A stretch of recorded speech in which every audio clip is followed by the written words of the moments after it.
Chapter 3. Chief Kim Jin-soo of the Korean Hunter Association returned home with a huge accomplishment, the closing of the Black Grade Gate, only to be met with unwelcome scrutiny and long meetings. Hari, what do you think? In the lobby outside the interrogation room, Han Hari's exhaustion was evident. They don't seem to believe me. Of course they don't. The Black Gate was cleared by a vanguard that was half expected to die. Moreover, the gate was a notorious demon gate, and an archdemon had appeared. They should have been wiped out, not half dead. Kim's immediate supervisor thought to himself, are these assholes organized now? But when all the hunters in the vanguard spoke in unison, their eyes naturally turned to a man. What is your name? A brilliant blonde man seen through a magic mirror. A powerhouse who had defeated the archdemon in a single blow and killed all the demons. Measured as an S-class hunter at the very least, his identity was a survivor, right? Yes, an otherworldly survivor. There were some beings who survived beyond the gate. The gates that had popped up around the world over the past 30 years had something in common. They all had one theme, a world that had fallen or was in the process of falling.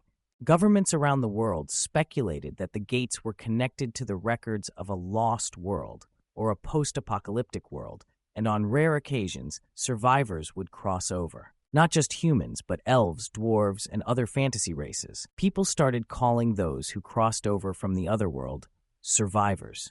But it was a Black Grade Gate. Is it possible for a person to survive there? He's actually right in front of us. Given his extraordinary strength, it doesn't seem impossible. It's also odd that they're arguing about common sense after the apparition of the gates. 30 years ago, there was a cataclysm with monsters bursting out of cracks they'd never seen before. More than half of humanity has died, the land has been poisoned, and cities have been destroyed. Luckily, the mana-blessed beings commonly referred to as the awakened hunters appeared, and humanity survived, but there was still so much they didn't know about the gate. Survivors. Survivors, unlike the awakened hunters, were innate mana users, and having survived the fallen world, many of them were as strong as or stronger than the hunters. However, they also have a high opinion of themselves, and their culture and lifestyle are vastly different, making it difficult for them to integrate into the modern world. The people of the Zexth Empire, the sages of the forest, and the masters of the underground dungeons must have lived a life completely alien to modern civilization. Therefore, the government has a policy of treating the survivors with the utmost respect and accommodating their wishes.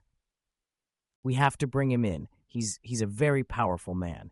Yes, unconditionally. Even an A-ranked hunter would have to risk his life against an archdemon. Aside from the Chaos Lords, the archdemons are the strongest monsters, but Leon defeated one in a single blow. There have been hunters who have repelled them, but none who have overwhelmed them. Even the survivors were afraid of the archdemons and could not overpower them like Leon. Regardless of their strength, survivors have emerged from all over the world, many from cultures completely alien to Earth. At least royalty, judging by the way he called himself investigators, should proceed with caution. I think we might be able to talk to him. You have reason to believe that? Because I sensed it in his voice. He seems nice. Hari hadn't forgotten the warm tone in the man's voice as he pulled her to her feet. He wondered if they were from Earth like he was, but he was certain that none of them had identified themselves as such. The meal is ready, Your Majesty. An investigator brought the food, and Leon's eyes widened at the sight of it. A thick soup, salt and pepper, in a whitish broth, and kimchi. For a man who had just finished labor on Earth, songtang oxbone soup was like soul food. The broth made from the bones of a cow, salt and pepper added at his discretion, airy white rice, and cabbage kimchi. No. But Leon swallowed the saliva that was pooling in his throat. He reminded himself of his position, even though he hadn't tasted songtang and kimchi in 300 years. Leon Dragonia Lionheart, otherworldly royalty, gent of the gods, guardian of the Holy Grail, and master of the Holy Sword and Holy Spear. How could he possibly be interested in the soul food of the common people? Sipping broth and munching on summon noodles is more like royalty. What kind of food is this? It's a dish called songtang, Your Majesty. It's the soul food of the common people. Leon slammed the desk as if he had been caught red-handed then stood up and shouted, "You lowly thing, how dare you defile the glorious name of Lionheart?" "Yes, yes?" The poor investigator shook his head in disbelief, trembling at Leon's overbearing presence.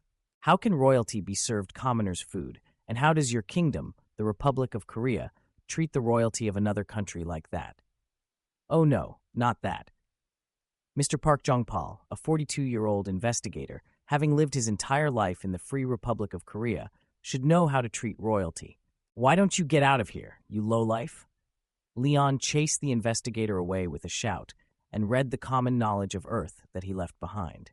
During the 300 Years' War, Leon Dragonia Lionheart had slain Chaos Lord Malice, 23 archdemons, and millions of demons. He was a demigod, the guardian of the Grail, an agent of the Pantheon, the lion-hearted king with the heart of a lion, a living saint and wielder of the holy sword and holy lance, and also the first knight of Ariana, goddess of light and justice. Finally, the former returnee from Earth, who had returned to Earth after a 300-year absence, thought to himself, "This is what happens when you don't have the right faith." It was the duty of royalty to enlighten the foolish commoners.